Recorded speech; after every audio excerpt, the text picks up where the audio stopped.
Sunday, we looked at a passage from the book of Exodus where Moses learns a very important lesson from his father-in-law Jethro. You see, as Moses was leading the people of Israel out of Egypt into the promised land, so much of it was upon his shoulders. So there was so much of it that he did by himself. And so when they come to this place where Jethro meets up with him and he sees all that Moses is doing, he looks at Moses and says, "This is not good. You're going to wear yourself out carrying the weight of the entire people. You need to find some others to bear this burden with you." Moses then finds those and puts them in charge of 50, tens and fifties and hundreds and thousands. And we see the people blessed. We see their lives improved because many of the lesser needs were able to be taken care of by other people. And the most important ones, the ones that were most difficult, well, those are the ones that made it to Moses. Moses was able to last longer, to lead better when he delegated some of that weight to those around him. So sometimes when we see some of the superheroes of the faith, those who we long to emulate, kind of those big name people in the Bible, it seems as if they do it all by themselves. See, Moses gathered around him these other elders and these other people to help lead. We have David. David had his mighty men. Jesus had the disciples. And we look and sometimes we read through even places in the New Testament. We read through the book of Acts, and it seems like the first half is all about what Peter is doing. But Peter had the other disciples there working side by side with him. In the second half of the book of Acts, it almost appears that the Apostle Paul is doing everything himself. He's going here and he's starting this church. He's going there and he's healing this person. He's preaching in this place. He's battling government and power structures here. And everywhere he goes, it seems that Paul is doing so much of it himself. That almost as if he's doing these superhero feats for Jesus. But when you look a little bit closer, you realize that he has Barnabas going with him. He meets a young man named Timothy, and Timothy comes along, and Timothy helps out. He's traveling here with Silas. And there are other names that are sprinkled throughout, people who are traveling with him, people who are going with him and helping either him or helping him serve in all these various places. When you read through his letters, you see that he has teammates that go along with him each step of the way. And so when we look at our own lives, how often do we do things by ourselves? Or how often is it that we serve alongside others? That we partner up, that we team up with those around us? So my question for you today that I want to ask you is, who are you doing life with? Who is it that you are serving side by side with for the good of the kingdom?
Most of the documents that make up our New Testament are letters written by Paul. Paul, as he traveled around, would start these churches, and he would go on to a new place and would go to another place. And as he was longing to continue his influence and to teach and instruct and even correct things that he's heard come back from these different places, he would write a letter. And so we have letters to the church in Corinth, and the letters to the church in Ephesus and Colossae and Philippi and all these different places where he went. He even wrote letters to some of his friends. The friends who were serving on the front lines, friends, those who he had mentored and helped raise up in ministry and had sent to other locations. He would write letters of encouragement, letters of instruction to help them as they were serving God in their various locations. One of the letters he wrote was to his young protege named Timothy. Timothy was serving in Ephesus in quite a difficult situation at the time. And the words that Paul writes here are right before he's going to be executed, right before he's going to die. He is passing on these final words of encouragement, of instruction to Timothy. And this is what he writes in 2 Timothy 2:2. He says, "In the things you have heard me say, in the presence of many witnesses, entrust to reliable people who will also be qualified to teach others." And when I was looking at that verse today, the first thing that came to mind was that sounds a lot like the words that Jethro told Moses. Right?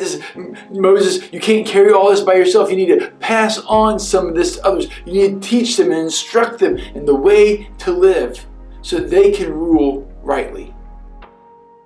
And many, many years later, Paul writes to Timothy and he says what? He says, "The things you've heard me say, the way that I've instructed and trained you, pass on those words to other people."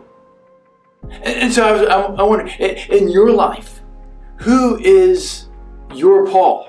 Who has instructed you? Whose life has been poured into yours? Who has trained you in the gospel, in ministry, in how to live and how to work? Who are those Pauls in our life who've instructed us the right way to do things, the right way to go? And as we look at our Pauls, shouldn't we also then pass on to others as they have? So who has been Paul to you?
When we look at this text, we see 4 generations.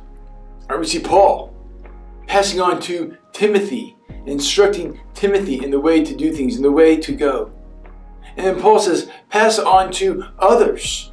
There's a 3rd generation. Timothy, those who are around you, pass on to them what I've passed on to you.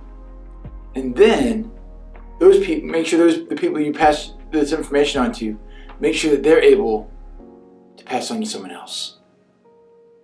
Paul to Timothy, to the 3rd generation, to the 4th generation. This sounds a whole lot like Moses' 10s and 50s and hundreds and thousands. We have those who can serve and fulfill roles in and around us in the ministry of the church and in the service of our life, that we can help train them and raise them up to fill different spots so that more needs can be met. So we can grow our own faith and our own dependence upon God. See, if we want to grow in our faith, we never grow by hoarding on to truth.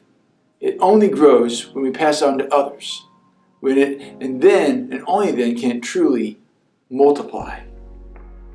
So as we think about how to apply these words, who are you passing on your faith and ministry to?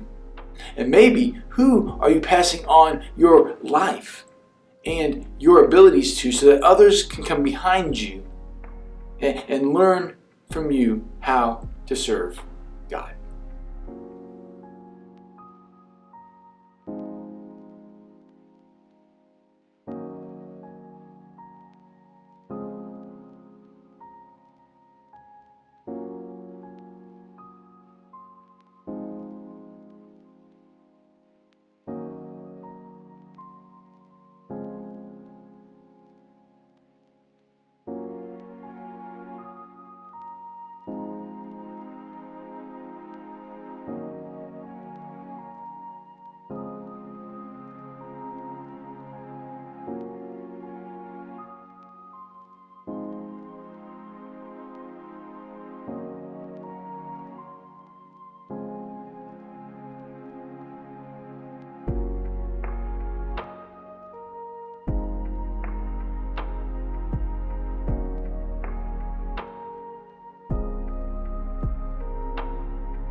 How has God uniquely gifted you to serve the world around you, to reach those in your circle of influence?